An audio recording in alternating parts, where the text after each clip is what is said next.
এই শহরে অনেকের টার্গেটে আছি, কিন্তু আফসোস গায়ে হাত দেওয়ার মতন সাহস কারো বাপেরও নাই। আর সে ওয়া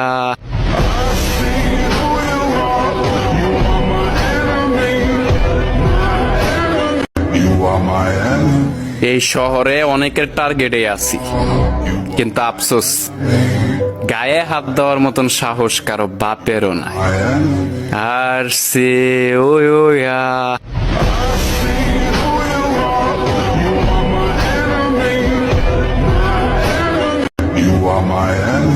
এই শহরে অনেকের টার্গেটে আছি, কিন্তু আফসোস গায়ে হাত দেওয়ার মতন সাহস কারো বাপেরও নাই।